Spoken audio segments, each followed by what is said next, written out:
Hello everybody, John back here again with another video, and today I bring you another movie review. And based off the title, you're pretty much guessing to yourselves, why the hell would you ever do a movie review on that shit? Well, essentially, this is a throwback movie review, and today I'll be reviewing Dragon Ball Evolution. Yes, Dragon Ball fucking Evolution. Now, you're pretty much asking yourselves, why ever review that hunk of shit of a movie? It doesn't even deserve to be a movie. It doesn't even deserve to have the title Dragon Ball in it. Well, essentially, in my entire Blu-ray collection video, I did state and implied heavily that if there was ever a movie in my Blu-ray collection that any of you liked or wanted me to do a review on, request it in the comment section below. And I did get a request, and I was requested to do a review of Dragon Ball Evolution. Yes, sad but true, but out of the entire, collage of amazing movies in my collection, I was requested to do Dragon Ball Evolution, so, anyways, that's pretty much why I'm here talking about this. Anyways, let's get right down into this. Dragon Ball Evolution is, of course, based off the manga and anime series off of Akira Toriyama. It's directed by James Wong, produced by Stephen Chow, based on a screenplay by Ben Ramsey, and of course stars Justin fucking Chatwin as Goku, Emmy Rossum as Bulma, James Marsters as Lord Piccolo, Jamie Chung as Chi-Chi, Chow Yun-Fat as Master Roshi, June Park as Yamcha, and Iriko Tamura as Mai. And basically the overall story centers around the adventures of Goku, who is 18 in this movie, and is asked to gather the 7 Dragon Balls to save the world from Lord Piccolo, who plans to use the power of the Dragon Balls to destroy and possibly take over the Earth or what have you. And along the way on his journey, he meets up several different characters like Master Roshi and Bulma and Yamcha, who help him on his journey to help save the world. So essentially that's the overall plot. And this movie came together when 20th Century Fox, back in the early 2000s, essentially bought the rights to the Dragon Ball series, and this is during the time period where the early to mid 2000s, where essentially all studios were buying off anime properties, and that was a really exciting time period, because when these big studios were actually buying all these properties, we were thinking like, oh, we're gonna get epic badass live action anime movies. And did we? Not really. Essentially the only good thing that came out of that shit was the Transformers movie, which was, sad but true. It's like, besides that one Transformers movie, everything else was complete shit.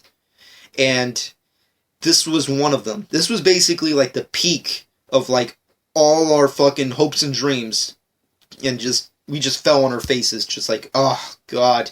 But essentially that's pretty much how this movie came to be, and let's just get right into this. I'm going to be talking about the plot first, then I will go into character portrayals and just give you my overall thoughts on the overall movie and go from there. Anyways, the movie starts off with a good narration by our movie Grandpa Gohan, and he basically gives us a synopsis of Lord Piccolo's origin and how we are in this time period today.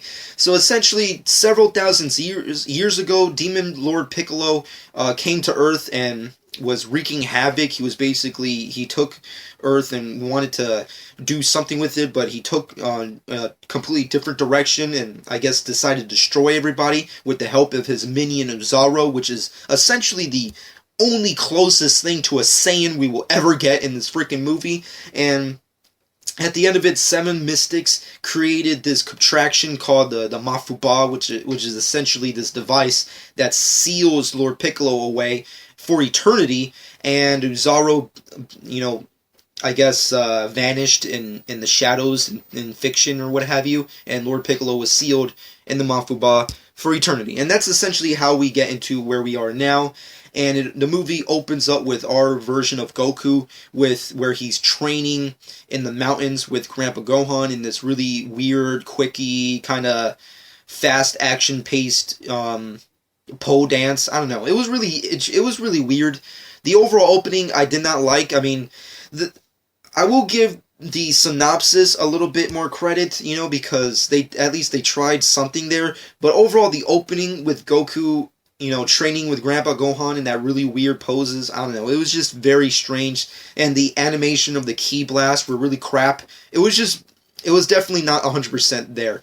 But anyways, we kind of get a good synopsis of what our movie version of Goku is. He just turned 18. It's his 18th birthday, and he's very different from the manga version of Goku. Essentially, this entire movie is a fucking altered version of the manga series. Essentially, if you go back and read the manga or watch the anime and then watch this movie, it's like night and day. They're just complete opposites. The only thing they actually share together is the fact that this movie has 7 Dragon Balls, has character names, and the movie's fucking Dragon Ball. So that's the only real similarities. But overall, I never really liked this version of Goku. I always felt he was a little too self-centered, and his overall goals, which he tells Grandpa Gohan, is that he wants to be popular, he wants to be well liked, and he wants to win the girl. He wants to learn how to get the girl. So it was kind of weird that they gave him so many weird character traits that don't really need to be there, and they had to address that in the dialogue. So that was really fucking strange.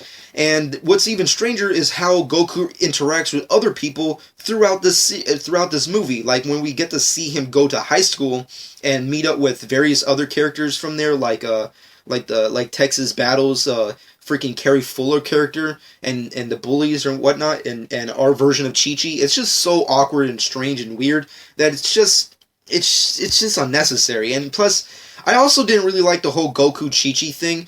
Like, from the beginning of this movie to the end, you know that at some point Goku and Chi-Chi will become an item, but I just felt it was way too far away from the manga series that it just didn't feel necessary. Like, Goku, the way we love him and the way we get to know him is based off the fact that he's selfless, he's a free spirit, and he's all about doing the greater good for other people. In this movie, he's very self-centered. He only wants to do things if it helps him out.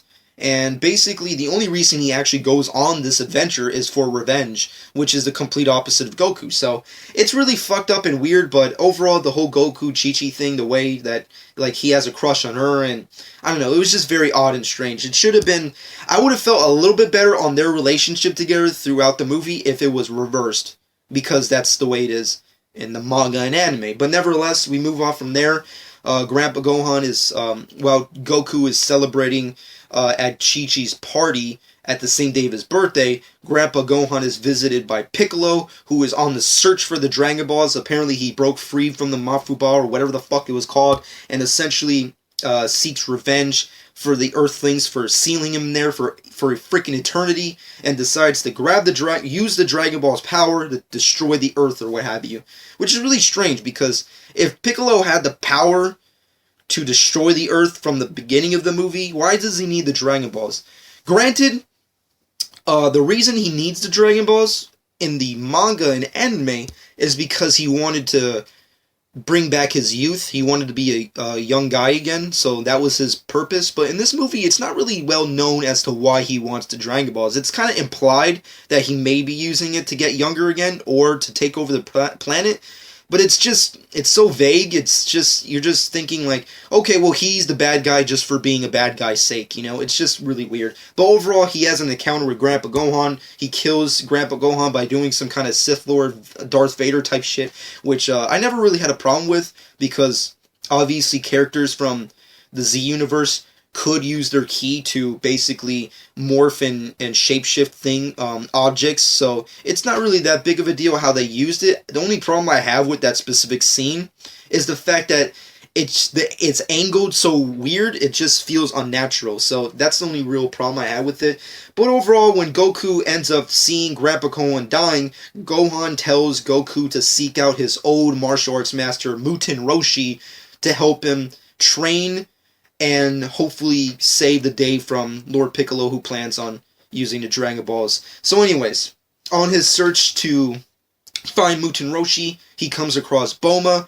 Bulma apparently is also on the search for the Dragon Balls, because apparently in this universe, everybody knows about the Dragon Balls, and she's already owned one. Apparently, Mai, who's working with Lord Piccolo, even though that's kind of strange in and of itself, is using the Dragon Balls to hopefully, I guess, use its power to power the Earth or something. I don't know. Capsule Corporation is implied heavily in this movie, but you never really get to see it as well.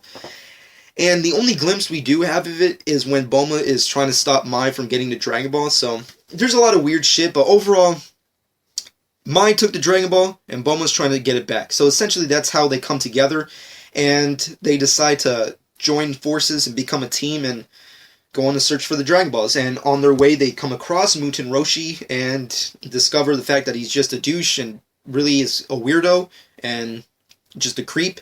And they just go on from there. They say their fucking hellos. I don't know. It was just very weird. And Muten Roshi takes them to Paizo City.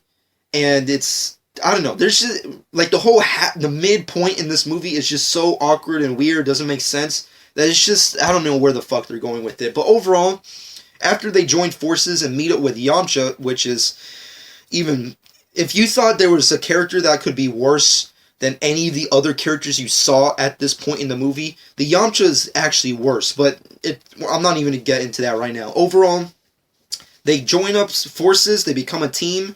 Goku, Bulma, Muten Roshi, Yamcha become a team to try and discover and find all the Dragon Balls before Piccolo gets them.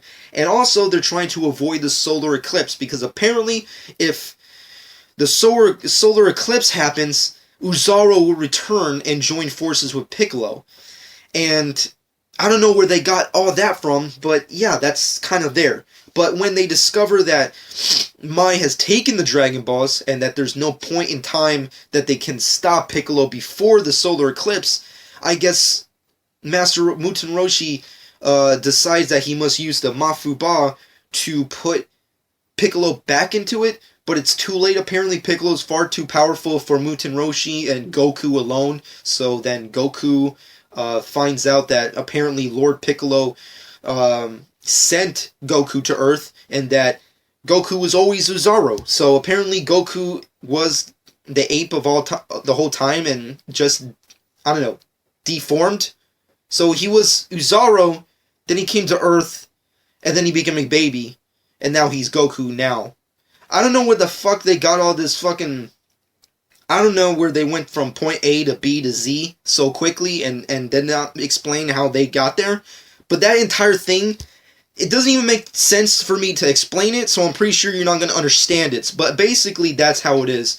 And Goku, after witnessing the solar eclipse, becomes Uzaro and attacks his best friends like Bulma and Yamcha and Muten Roshi. He actually kind of kills Muten Roshi, but with the help of his friends, discovers the fact that he is still Goku in the inside and decides to take on Lord Piccolo on a full-on battle. And essentially, they do this weird Kamehameha / Ki Blast / Dragon Fist type shit that looks very awkwardly weird. And Goku defeats Lord Piccolo, saves the day, gets the Dragon Balls, and uses the power of the Dragon Balls to unleash Shenron, who they wish upon to get Muten Roshi's life back, who has, of course, died, prior in the events that happened previously. And then, at the end of the movie, they decide that, you know what, the Dragon Balls are gone again, and we need to go on the search to find them once more. And then Goku states that he must do one more thing, which is, of course, do a sparring match with Chi-Chi, for some reason that does not make any fucking sense. But nevertheless, the movie ends with Goku and Chi-Chi in a sparring match to see who is stronger between the two of them. So, essentially, that's the plot of the movie. And also, there's a freaking post-credit scene. Yes, why is there a post-credit scene? Because they wanted a sequel. Yes, folks. Dragon Ball Evolution, from day one, they always wanted to do a sequel to that. And that's why there was a post-credit scene, to obviously show that they could do a sequel. And that was stating that Piccolo was still alive. Yes, in the battle between the power struggle between Piccolo and Goku, you find out that Piccolo is still alive. He's suffered great damage from Goku's Kamehameha Wave / Dragon Fist type thing, and is being cured or cared by this weird woman who could possibly be Mai in disguise or something. I don't know. There's a lot of weird, sketchy shit with that. The post-credit scene was kind of odd. It did not make any sense. But overall, that's the plot of the freaking Dragon Ball Evolution. And as I say before, it does not make any sense. There's a lot of things that are just stupid and they didn't really need to change from the source material. I mean, granted, everything from the source material you cannot do, but a vast majority you could have, and they did not do that. I mean, like, I'm a big believer in originality, I'm not going to lie, but at the same time, when you're adapting comic book characters, even if they may be manga related, when you're adapting them, you have to stay, especially with your first movie, you have to stay very close to the source material. Once you do a reboot or what have you, then you bring the originality to be different from the first movie. But with your first ever addition to a series, you always stay close to the source material, but this movie did the complete opposite of that, and they changed so much that, like I stated, it's like night and day with the movie and the manga. So there's just a whole bunch of things different with it, and if you are not hardcore Dragon Ball fans and you want to know more, then of course you have to go buy the manga or go watch the anime to really understand the difference between that and this movie. But overall, the plot is stupid, does not make any sense. Anyways, besides that, let's get right down into the character portrayals that these actors try to attempt on doing. Let's start off with Justin Chatwin as Goku.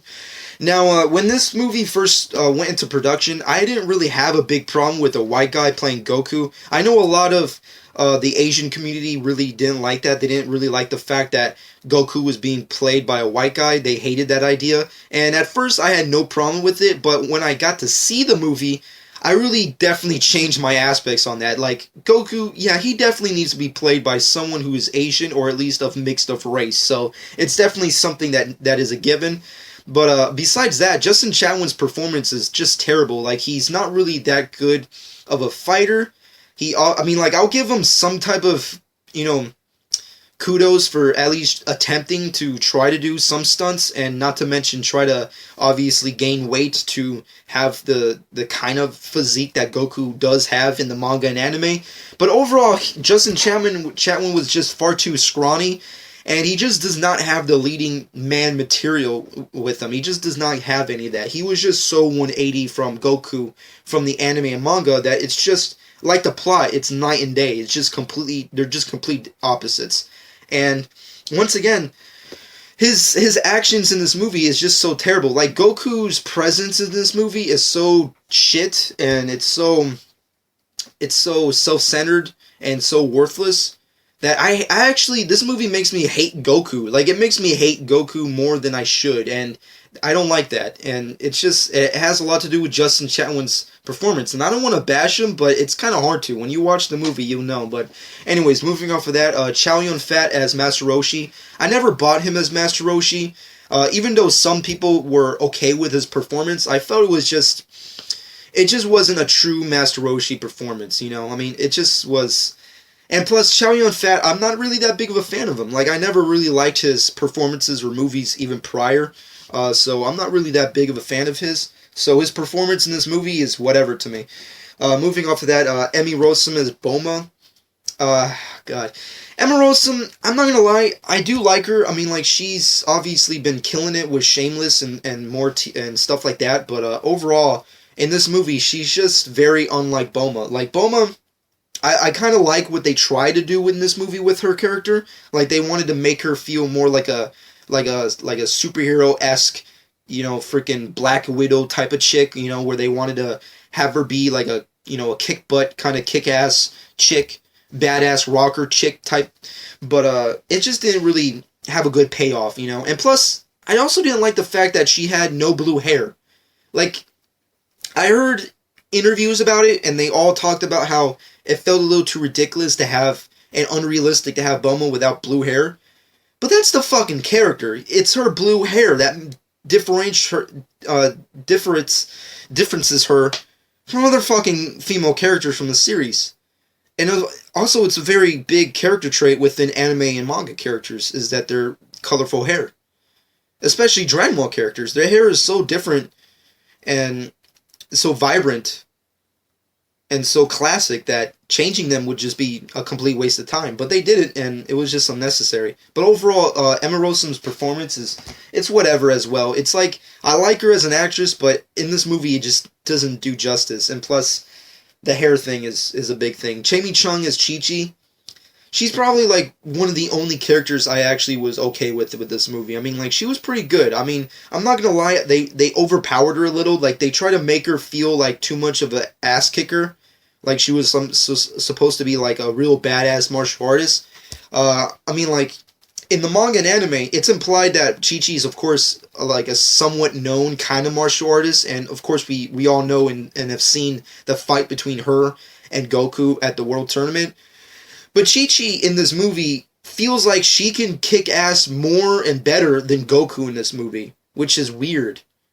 And in the manga and anime, that's the complete opposite. So once again, just kind of like the relationship in the movie, she was very 180. So, but overall, I did kind of like her performance. And moving off of that, James Marsters as Lord Piccolo, I think he did a good job. I mean, James Marsters, I feel bad for him. Like, out of all the actors who are in this movie, he's the number one actor who I really felt terrible for, because before the movie came out, he was hyping the shit out of this movie. He was the number one person who hyped the living shit out of this movie and was so excited to be a part of the Dragon Ball universe, and he was so excited to be Piccolo. So I was just so happy to see someone like that be a part of a project like this. But it's just so, the movie was just the complete opposite of it. So it's really sad to see someone like that kind of go from there to here. So it's really weird. But yeah, but when you go back and watch the movie and see his performance as Piccolo or Lord Piccolo, the only problem I have with it is that, okay, well, one, the design is kind of weird. I would have liked them to have kept the antennas, but besides that, it's kind of whatever. The design works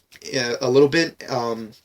The type of green, the shades of green that they used was also kind of weird. They should have went with a little darker, but that's another like nitpicky kind of thing. And another thing I also didn't like was the size of Piccolo. When you go back and watch the anime series, if you go back to the King Piccolo arc in Dragon Ball, Piccolo's huge. Like, he's definitely like the hugest in the making character in the Dragon Ball series, especially when he's in his older form, which is what this movie is trying to emulate. So it's kind of weird that he's kind of like normal size in this movie, but in the anime he's like a giant. So that was kind of odd and weird. But overall, I did like that they tried to keep him somewhat close to the source material, and also I like the fact that he had the ability to extract like specific sons of his. Like in the anime, if you go back, he throughout the series he extracts eggs out of his body, which hatches and become his sons, like Tamarine and Drum and characters like that, and also our main character that we all know and love, which is Piccolo Jr., aka the Piccolo that we all know. So I kind of like that they kind of kept that there, but I wish they could have elaborated on that. So overall, the way they tried to do with Lord Piccolo in this specific source material, I think they did decent, but there were so many different things that they could have done to make it better. But overall, James Marsters as Lord Piccolo was one of the many, the many few things I actually was okay and liked. But besides that, every other character I was like whatever about or just hated. Like June Park as Yamcha, I hated. Once again, Yamcha's not the greatest character of all time, but I don't know, his performance was shit. Iriko as Mai, I think she was good, but her design was just kind of weird. I just never liked that jumpsuit thing she just wore. I mean, I would have preferred her the way she looks in the manga and anime. She looks cooler that way because it makes her look very Cold War-esque, World War II military, kind of female chick. But in this series, they kind of just went, oh, she's cutesy anime jumpsuit, chick, which was stupid. But besides that, other characters like Randall Duke Kim as Grandpa Gohan, I think he did a decent job, even though his narrations were a little too much. And besides that, everybody else was whatever or shit. So besides that, there's not really much I can continue to talk about with Dragon Ball Evolution. Overall, it's just a really bad movie. There was not really that many things I liked about the series, specifically what happened in this film. So I don't know. Dragon Ball Evolution, I give it a 2 out of 10, which is possibly the worst rating I've ever given a movie on any of my movie reviews. But once again, I'm a huge fan of Dragon Ball and Dragon Ball Z, and this movie does not do justice to any of that. And it's one of those things that it's hard to forget. But and also on a good day, I actually would give it a 3 out of 10. And the only reason I would do that is because the rewatchability of this movie is existent.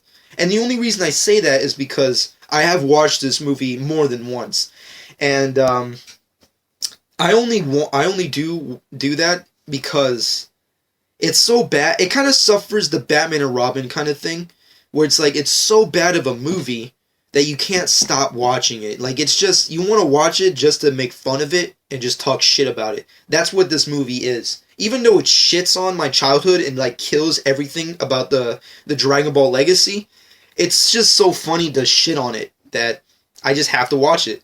So that's the only reason I would ever give it a 3 out of 10. But overall, it's definitely a 2 stars out of 10 kind of shit.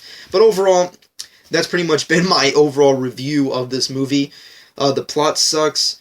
The storytelling is just shit. The effects were crap. The action sequences, which, I mean, like Dragon Ball and Dragon Ball Z is all about action and fighting, was shit. The adventure was kind of self-deluded. Goku in this movie was worthless. Chow Yun-Fat and Emma Rossum and were whatever. Jamie Chung and James Marsters were kind of the only thing I really liked in this movie. And overall, Uzaro, God, they could have done so much with that. I mean, like, the Great Ape is such an iconic thing from the series. They could have done, I mean, like, if you go back and look at the original, like, pre-production set photos of the original design of the Great Ape and then the movie, it's just so weird. It's just, God, they really had no idea what they were doing. But overall, yeah, the writing was terrible, the directing was terrible. I mean, like, I'll give it to James Wan for trying, but yeah, he was just not the greatest director to try and do this. And yeah, everybody who was on this, Stephen Chow, I hope he feels ashamed of himself for ever being associated with something like this. And yeah, overall, it's just a really bad movie. Dragon Ball Evolution. Really shit. Really, really shit movie. And there's not really any real redeeming quality in this movie. And it would have been really strange and somewhat intriguing if they ever did a sequel. I don't want to see a sequel to this movie. I'd rather see a reboot, but a sequel. What would that have been? Because you know they were planning one because of the post-credit scene. So it makes you wonder, it's like, where could they have gone? They did such shit in the previous movie that where could you have gone with the second movie? I have no idea, but it's one of those what-if stories that we have to continue to think about. But I'm pretty sure a lot of you are not thinking about this movie at all. But in the comment section below, let me know what you personally thought about this movie. When you saw it, what did you think? What do you think about the character portrayals? And just let me know what you overall thought about this movie. And also let me know what you thought about my movie review of this movie.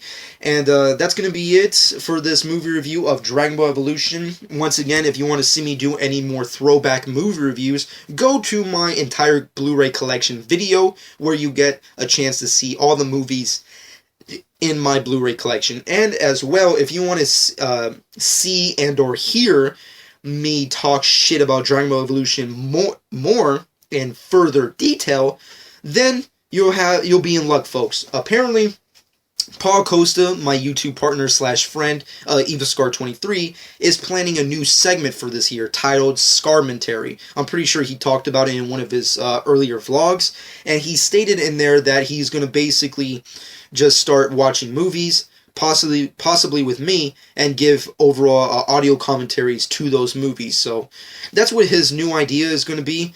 And one of the movies that we'll be watching and commentating on is Dragon Ball Evolution. So if you want to watch Dragon Ball Evolution with me and Paul Costa, then you're in luck. So let's begin the beer drinking and the shit talking. That's what I gotta say. And of course, when that video comes out, I will let you all know in detail. So just be on the lookout for that. And overall, subscribe to my channel as always. I hope you guys enjoyed. This has been John12.